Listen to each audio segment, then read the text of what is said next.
Hey Blue Devils, welcome to World Changing 101. For World Changing 101 today, we are revisiting Donald Martin, who is a clean comedian who grew up in Indianapolis. Before we start the interview, if you have a question to ask the speaker, you can scan the QR code or go on the link that the teachers have provided with that the teachers have been provided with. Thank you for coming, Mr. Martin, and I understand you're an IPS alumni. That is correct. George Washington High School, class of 1993. So, what was your high school experience like? Were you the class clown? Most definitely. Yeah, I get in trouble all the time. Teachers would call. I had one Spanish teacher, she called my mother on a Sunday morning. So yeah, that's the only time she given my mother. So yeah, I was a class clown. So, what made you exactly want to become a comedian? So like at the age of 16, I had a chance to, I was working at the fudgery down at the Union Station, which many people don't know about, but Union Station used to be a place where they had retail sales and things like that. I worked at this place called the Fudgery. I was 16 years old, where we do show tunes and make fudge. So I was pretty funny at that.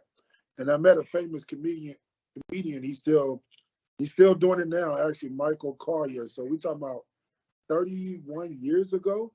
So he's Michael Collier. He asked me, he said, "Well, what do you want to do in life?" At the age of 16, I said I wanted to be a comedian. So it's come to pass. At 16, I kind of knew. So, how was the path to being a comedian? Oh my God, very, very rough. A lot of learning, but rough. A lot of ups and downs, um, insecurities, just dealing with life itself. Like, am I funny enough? Am I confident enough? All that played a part in. So the journey has been rough. Throughout your career, have you met any well-known people in the industry? What kind of experience was that, and did you gain any inspiration from them? You said, did I meet any what? Have you met any well-known people in the industry? What kind of experience was that, and did you gain any inspiration from them? Yes, I met a lot of comedians in the industry, from Ced the Entertainer to D.L. Hughley to Earthquake, Teddy Carpenter, Mark Curry, hanging with Mr. Cooper. He had a sitcom on before your time. But I met a lot. And so the inspiration I got from that is I belong in what I do. Like, they're no different than I am. They just happen to have a platform that I do not have as of yet. So, how do you come up with material?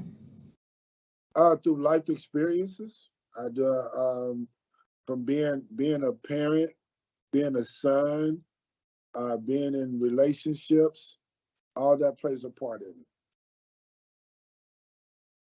How I grew up, my mom, how she raised 4 boys by herself, all that played a part in it. How do you, wait, hold on, sorry. What motivates you to keep going? The people, first my children, they're adults now, but my children, and I have a granddaughter. So, and then just the people that I am connected with, I have a relationship with. A lot of them, they really love my comedy. It helps them through their day. Just brings a joy on people's face. I love to make people laugh, so that keeps me going. What are your interests outside of comedy? Oh, I'm into acting. So I'm looking to be in some movies, acting, and writing a book. So that is my interest uh, outside of comedy. What were some challenges going into your style of comedy with you being a clean comedian in a field where being clean goes against the status quo? So some of the challenges was like when you're dealing with the MC, the host of the show. is when they announce my name and then they say, well, he's a clean comedian. That was a challenge because as soon as you say that, people automatically, they just tune you out because they think you're going to be preaching at them or trying to condemn them or even trying to judge them. So that was a challenge. But now, being in it for over 2 decades, I now just tell them, give me my name, what's my name, introduce my name, and then I just get up and perform. So right now, that's no longer a challenge, but that was my major challenge at the beginning. Mm-hmm. Have you ever been challenged to change your style of comedy to fit more audiences? I thought about doing that, but that was too long in the comedy game. I thought about it, but funny is funny, so nah, I'm just gonna do me, and it's been successful since then. Do you have any comedians or anybody famous that motivates you? Yes, it's a gentleman by the name of Ali Sadiq. He's he's well known, but you have to follow comedy to know he is. So it's not like a Kevin Hart or Dave Chappelle, but his name is Ali Sadiq, and like his style is like my style. Just get up and tell your story, and if it's funny, you laugh, but if not, you're getting a message out of it. What is the most memorable moment in your career?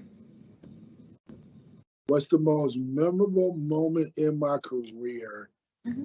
Oh, wow. I have a lot of them, but I would say standing ovation here in Atlanta, because I live in Atlanta now. This is where I got a standing ovation at a famous club called Uptown Comedy Corner.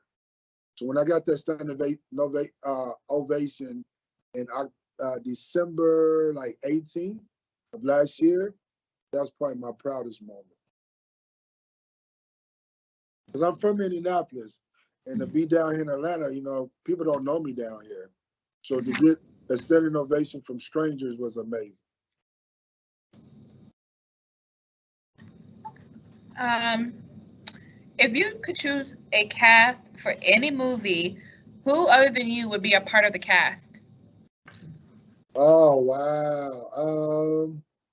That's a great question. I mean, I would love to cast Denzel Washington. I would love to be in somewhere Denzel. I love Samuel L. Jackson as well. So, and then the late great Bernie Mac, and let me see. I would, like comedic wise, as far as a woman or female, I would like to be in a movie with Queen Latifah. That's who it would be. Mm-hmm. Those are some great choices. Yeah. And for oh wait, hold on. Have you thought about moving to New York or LA to pursue more career opportunities? Why do you stay in Atlanta? Atlanta is actually you get everything in Atlanta. I've been to LA and I've been to New York, different styles, but Atlanta, um, just to me, in my opinion, has some of the same opportunities. It's called Black Hollywood or South Hollywood for a reason. So they're always having auditions and you get connected. Most of your major stars like Steve Harvey, Ricky Smile, a lot of comedians, most of your major comedians, Bruce, they live down here. So I can run into them or they may be at a comedy club that I'm performing at.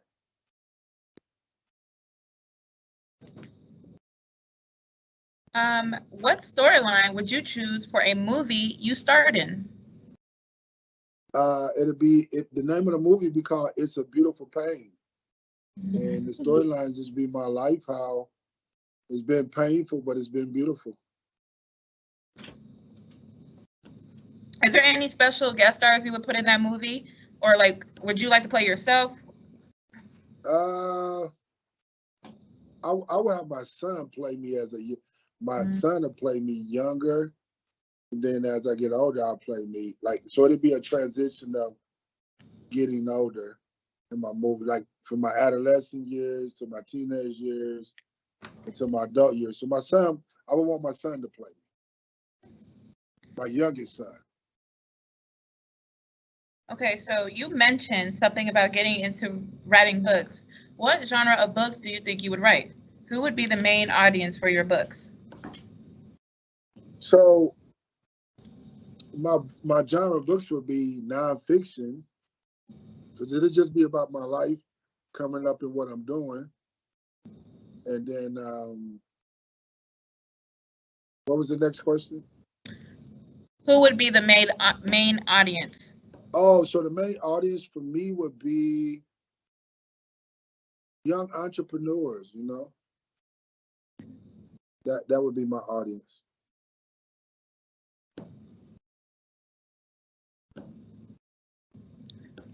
Okay. I think we got some more questions coming in. Just give me a second. Okay. Okay. What is your favorite thing to do on your free time? Watch movies. What kind of movies do you like to watch?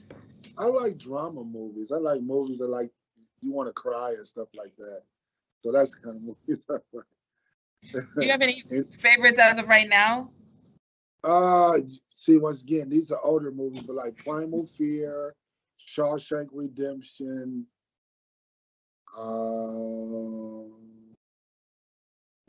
Glory.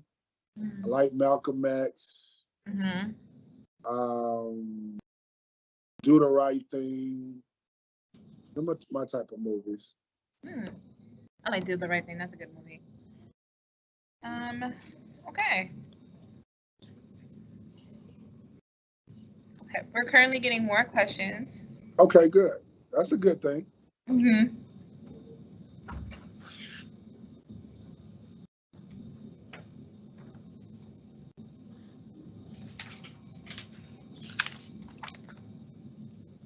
What advice can you give to students who would like a career in the entertainment industry or comedy? What you said? Ask me that one more time. Yep.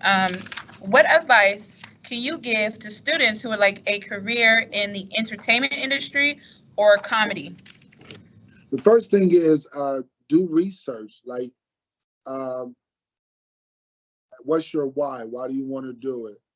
But also, once you figure out what your why and what your purpose is, then do your research. Like, find out someone that's doing it. You study them, whether it's YouTube or whether it's watching one of their movies or watching one of their stand-ups.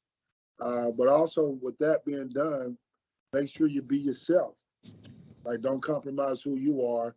You are unique in your own way, so use your uniqueness to be great. I like that. If you could tell students now what to do or not to do from your own high school experience, what would it be? Take Spanish classes and study Spanish. That's one thing you got to know, or any type of foreign language, and use your time wisely. What I mean is, there'll be times in the school, in the classroom, where you can kind of have like a conversation, but pay attention.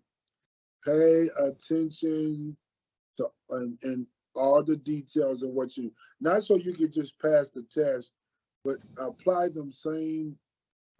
apply them same information that you received on a daily basis. What words do you have for our students that might set them on the path for success this school year? First of all, the number one thing is you got to have respect. Respect for yourself, respect for your elders, for the staff. Then you got to respect for your colleagues or your co-students, and then also be a person of your word, and be a person of integrity. When nobody's watching, who you really are is when nobody's watching you, and what you think about yourself. Make sure you have a positive view of yourself, no matter what anyone else says, no matter what you look like, no matter if you got the latest clothes or whatever. You got to have a positive view and believe the positive view on yourself.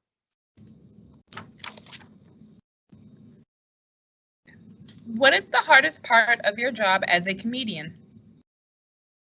The hardest part is the hardest part for me is after performing, because when you performing, you're on a high. You like, it's like your adrenaline is just pumping. But then when you get done, I go back from being, like, my stage name is For Show. So I go back from being For Show to being Donald Martin. And Donald Martin is a more laid back, quiet person. That's the hardest part. How do you handle stress from being a comedian? Oh, write a new joke. That's real. Like, a lot of my jokes come from, I have a lot of jokes come from pain. That's why I call it a beautiful pain. And I also got something called comedy is no joke, because you build out of pain. So stress, you do that, or you try to watch. I try to watch something that's could be considered like a waste of time, but it's just like a stupid movie. Like, I don't know, SpongeBob movie or teenage. I know. I'm sorry, but I'm 47. You know, I'm a little bit older, so to me, that's just a time filler. I apologize if I offended any SpongeBob movie liker.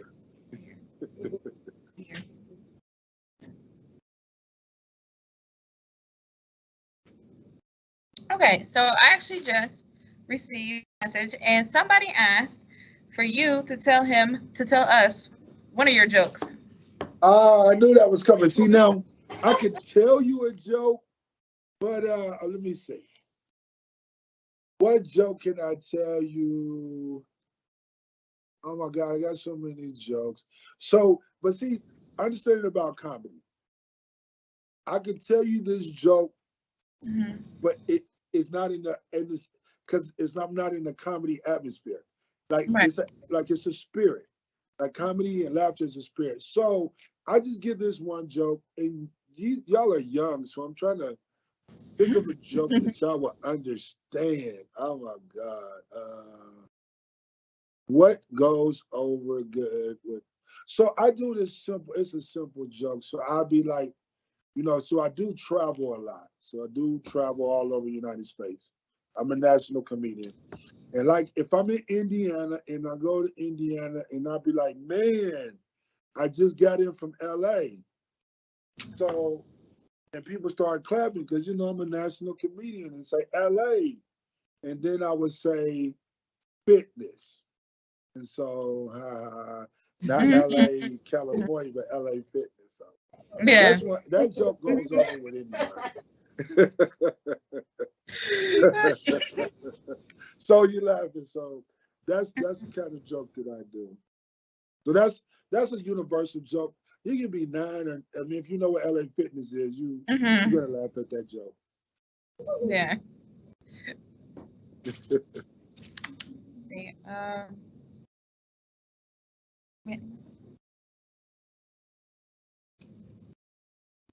Oh, do you have a favorite quote, book, poem, or song that gives you inspiration to succeed? Yes. So my motivation, I say, is there's never an arrival on this journey. I like that. Yeah. Yeah. It's something I learned in a year and a half. So even when I get to whether it's good, whether it's high or low, if I'm in a low place, this is not the end. If I'm in a high place, this is not the end. So there's never an arrival on this journey. That's good. I really like that. And so for our final question, what advice do you have to give to aspiring comedians or anybody who is interested in joining the entertainment industry? You got to be willing to fail. You have to be. You cannot fear failure. Do not fear failure, because it's going to happen. But that's part of the journey. The failure doesn't make, you're not a failure, but failing is part of the journey. And so some days you can go to, I could be in California and they love my jokes. And I could be in New York and they hate my jokes. So, but it doesn't matter. I know I'm funny to me. Right. If anybody laughs at my jokes, it will be Donald Martin, AKA for sure, laughing at his jokes. And I tell people, if they don't laugh, I'll be like, that was funny to me. So that's the advice I give.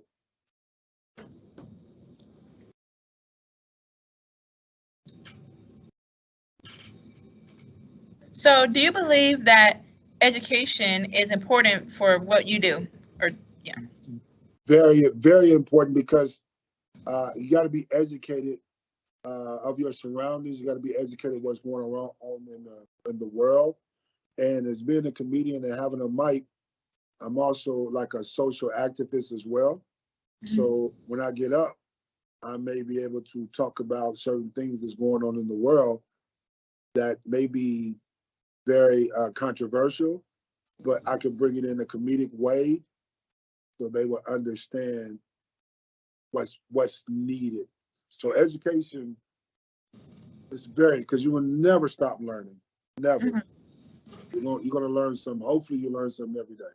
And the crazy thing is, the things that I learned in junior high, high school, even elementary, the things that I learned there, they come up in my life now where I have to apply them. Okay. So, well, Mr. Martin, we thank you for joining our World Changing 101 today. You took time out of your busy schedule to come speak to us Shortridge students. We appreciate you being here with us. Blue Devils, make sure you tune in next week to the next World Changing 101 with your teachers to hear more voices from our community. Thank you so much. Have a good one. You too.